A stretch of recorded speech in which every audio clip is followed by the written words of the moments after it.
24 घंटे का जो सदन रखा है, मैं उसके लिए आपको आभार प्रकट करता हूँ। नेता सदन को भी आभार प्रकट करता हूँ। अपने इन भाइयों का भी अपमान का भी मैं अपमान नहीं कर रहा हूँ। इनका भी मैं सम्मान करता हूँ। इनका भी सम्मान करता हूँ, इनका भी आभार प्रकट करता हूँ। आपका सम्मान कर रहे हैं, इनका भी सम्मान करता हूँ। माननीय मनोज पांडे जी। माननीय सभापति जी, मैं आपका आभार प्रकट करता हूं। अधिष्ठाता महोदय, आज हम एक ऐसे सपने की बात कर रहे हैं जो कागज पर नहीं है, बल्कि उसको धरातल पर उतारने पर चर्चा रखी गई है। विकसित भारत 2047 का सपना, और इस सपने को सबसे मजबूत स्तंभ है कि विकसित उत्तर प्रदेश को इसी प्रकार से कैसे अपनी बातों को आगे बढ़ाता है। मानवर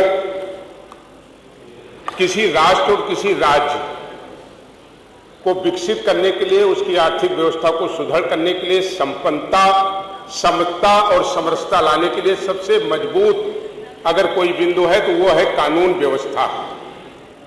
बिना एक मजबूत कानून व्यवस्था को लेकर के चले हुए किसी राष्ट्र और राज्य को हम न आर्थिक रूप से संपन्न बना सकते हैं और न उसे कभी मजबूत कर सकते हैं। जहां अपराध और आतंक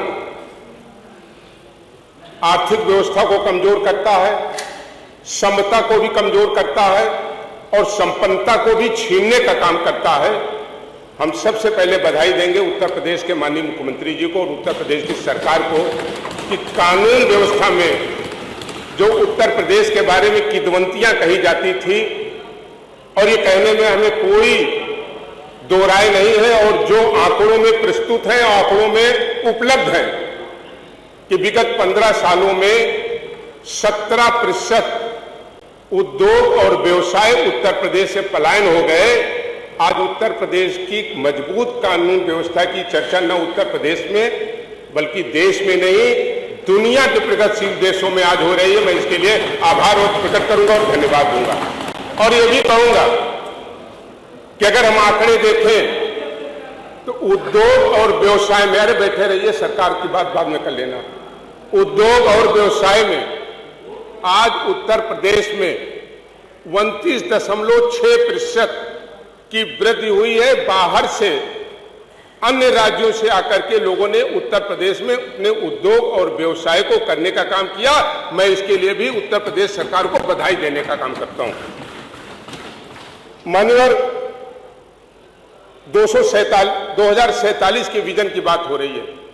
अगर हम इस विकास प्रगति को आंकड़ों में देखें तो हम कह सकते हैं कि जो आने वाले 10 वर्ष हैं और इसकी प्रगति को अगर हम गुणात्मक देखें तो हमने जो आपको प्रतिशत बताए, ये प्रतिशत कोई बनाए हुए प्रतिशत नहीं है। 29.6% की जो उद्योग और व्यवसाय में वृद्धि हुई है, अगर इसको गुणात्मक करें तो 10 साल में उत्तर प्रदेश अपनी अच्छी कानून व्यवस्था के लिए ही न केवल राष्ट्र में बल्कि दुनिया के तमाम प्रगतिशील देशों से भी आगे बढ़ने का काम करेगा। इस विजन की मैं सराहना करता हूं। जहां तक मान्यवर दुनिया के एक बहुत बड़े विचारक ने कहा कि किसी गांव, जिले, कस्बे या राज्य को आगे बढ़ाना हो तो उसको अच्छी सड़कों से जोड़ा जाए। सड़क केवल रास्ते को सुगम और सरल नहीं बनाता, बल्कि व्यक्ति के जीवन की रफ्तार को भी आगे बढ़ाने का काम करता है। मैं बधाई दूंगा कि आज उत्तर प्रदेश देश के सबसे ज्यादा एक्सप्रेस देने वाले राज्यों की श्रेणी में खड़ा है। मैं माननीय मुख्यमंत्री जी को बधाई दूंगा। न केवल पूर्वांचल एक्सप्रेस पे, बल्कि हम देखें बुंदेलखंड एक्सप्रेस वे और आगरा एक्सप्रेस वे जो प्रयागराज से होकर ऊंचाहार होकर के मेरठ जा रहा है, लगभग तैयार की स्थिति में। इसके लिए भी बधाई देने का काम करूंगा। मुझे लगता है कि एक्सप्रेस वे की अभी ये श्रृंखला रुकी नहीं है। जो विजन 2047 है तो हम कह सकते हैं कि गाजीपुर से लेकर गाजियाबाद तक कोई ऐसे रास्ते और कस्बे और जिले नहीं होंगे जो एक्सप्रेस वे से नहीं जुड़े होंगे। इस पर कल्पना के साथ सरकार बढ़ रही है और हमें पूरी उम्मीद है कि इस कल्पना के साथ जब आगे बढ़ेंगे तो न केवल किसान, न केवल व्यवसायी, न केवल उद्योगपति, बल्कि गांव में रहने वाले व्यक्ति की भी कहीं ना कहीं इकोनॉमी में ग्रोथ होगी, वो आगे बढ़ेगा और तमाम व्यवसायों में वो आगे बढ़ सकेगा। मान्यवर, भारत जिसमें हम रहते हैं और जिस उत्तर प्रदेश की सदन में आज एक ऐतिहासिक चर्चा रखी गई है, मान्यवर, देश और उत्तर प्रदेश का कि जो हम सबकी इकोनॉमी की रीढ़ है वो हमारा है किसान, अन्नदाता, जिसकी हम कहें तो उत्तर प्रदेश में ही लगभग 64.6% लगभग भागीदारी है। किसान अपना पूरा जीवन और पूरा सपना अपनी खेती पे देखता था। खेती बर्बाद हो जाती थी, उसका बेटी के विवाह करने का सपना टूट जाता था। खेती खराब होती थी तो बूढ़े बाप के इलाज के लिए भी संकट आता था और तमाम उसके सपने वहीं टूट जाते थे। मैं बधाई दूंगा उत्तर प्रदेश की सरकार कि जिस तरीके से लगातार किसानों के हित में काम करने का काम उत्तर प्रदेश की सरकार ने किया, और मैं भारत सरकार को भी बहुत धन्यवाद दूंगा। पहली बार आजादी के बाद कोई एक ऐसी सरकार आई जिसने अपने बजट का एक बहुत बड़ा हिस्सा उसने इन किसानों के लिए किसान सम्मान निधि के रूप में देने का काम किया। ये एक इतिहास है और इतिहास बनकर के रहेगा, इसे कोई मिटा नहीं सकता। किसान के ऊपर दैविक आपदा आती थी, उसकी फसल नष्ट हो जाती थी। हम धन्यवाद देंगे माननीय मुख्यमंत्री जी को, 2 बार ओलावृष्टि और दैविक आपदाएं आई और जिन क्षेत्रों में आई इतने कम समय में अगर सरकार ने भुगतान करके अन्नदाताओं को राहत पहुंचाने का काम किया, इसके लिए हम सराहना करते हैं। निश्चित रूप से आज उत्तर प्रदेश का किसान फिर पैरों पर खड़ा हो गया एक नए विजन के साथ कि उत्तर प्रदेश का अन्नदाता और किसान मजबूत होगा। आने वाले दिनों में उत्तर प्रदेश के रोजगार का मुख्य साधन जो कभी कृषि रहा करता था, जिसे लोगों ने खत्म करने का काम किया, आने वाले दिनों में उसी श्रृंखला में वो आगे बढ़ने का काम करेगा। माननीय, हमारा 6 मिनट हुआ। हाँ, 5 ही थे, एक ज्यादा। माननीय, अगर इस सदन में हम दुनिया के सबसे बड़े आयोजन कुंभ की अगर चर्चा न करें तो ये सदन की ये कार्रवाई पूरी नहीं मानी जाएगी। दुनिया का सबसे बड़ा आयोजन हुआ कुंभ, दुनिया का सबसे बड़ा कार्यक्रम। पूरी दुनिया के देशों ने इसकी सराहना किया, कल्पना नहीं किया था लोगों ने इतनी बड़ी संख्या, और इतनी बड़ी संख्या जब एक साथ इकट्ठा हो तो सुगमता से, सरलता से और सुरक्षा से कैसे ये व्यवस्था होगी लोग कल्पना करते थे।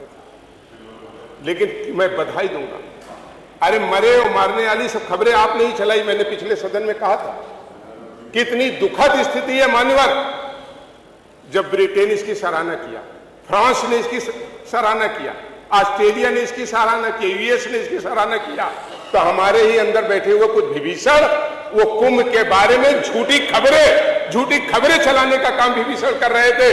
इससे ज्यादा और कुछ नहीं हो सकता। ये तो वो देश है। हमारे एक साथी भी हिंदू की बात कर रहे थे। मैं तो सभी धर्मों का सम्मान करता हूं, लेकिन हम कहना चाहते हैं हिंदू के ग्रंथ और धर्मों को आपने पढ़ा नहीं, और जब तक आप एक को पढ़ेंगे नहीं और दूसरे से कंपैरिजन नहीं करेंगे तो कभी नहीं पाएंगे। यहां तो ये भी लिखा है कुछ, मैं नाम नहीं लेना चाहता हूं, हत्या करो, मारो और काटो, आपको बड़ी उपलब्धि मिलेगी। हिंदू के किसी पुराण ग्रंथ, गीता, रामायण, रामचरितमानस में दिखा दीजिए हिंदू से बड़ा सायुर, हिंदू से बड़ा उदारता, और हिंदू ये एक ऐसा धर्म है जिसने सबको साथ लेकर के चलने का काम किया। हमारे एक साथी अम्बेडकर जी की बात कर रहे थे। हम सब अम्बेडकर जी के संविधान और अम्बेडकर जी के प्रति नतमस्तक रहते हैं। आधी अधूरी बात तो बाकी आपने अम्बेडकर जी की बात नहीं पढ़ी। अम्बेडकर जी ने क्या कहा? अम्बेडकर जी ने कहा हिंदू एक ऐसा धर्म है जो सौहार्दता और मानवीय दृष्टिकोण से ओतप्रोत है। आपने तो अपने हिसाब से उसको दृष्टांत दे दिया। अरे पढ़ना है तो पूरा पढ़िए ना अम्बेडकर जी। और आप आज उन लोगों को अपमान कर रहे हैं, कांवड़ियों का अपमान कर रहे हैं, कांवड़ियों के बारे में अशब्द बोल रहे हैं। भारत की संस्कृति, मान्यवर एक सेकंड में खत्म कर रहा हूं, भारत की संस्कृति और भारत की सभ्यता और संस्कार बड़ा विराट है दुनिया में। इसलिए नहीं हमारी पहचान है कि हम कोई बहुत शक्तिशाली आर्थिक रूप से संपन्न देश। हमारी विराट संस्कृति, हमारी सभ्यता, यही भारत की पहचान है। वो कांवड़िया भी भारत के संस्कार है, सभ्यता है, उनकी पहचान दुनिया की कोई ताकत नहीं खत्म कर सकता। उनका अगर अपमान करोगे तो भारत का अपमान करने जा रहे हो। इसलिए मैं आज की इस 24 घंटे का जो सदन रखा है, मैं उसके लिए आपको आभार प्रकट करता हूँ, नेता सदन को भी आभार प्रकट करता हूँ, अपने इन भाइयों का भी अपमान कभी मैं अपमान नहीं कर रहा हूँ, इनका भी मैं सम्मान करता हूँ, इनका भी सम्मान करता हूँ, इनका भी आभार प्रकट करता हूँ। आपका सम्मान कर रहे हैं इनका भी सम्मान करता हूं। बहुत बहुत आभार, बहुत बहुत धन्यवाद। अगर आप ये वीडियो YouTube पर देख रहे हैं तो हमारे चैनल को सब्सक्राइब कर बेल आइकन दबाएं और Facebook पर देख रहे हैं तो हमारे पेज को लाइक करें।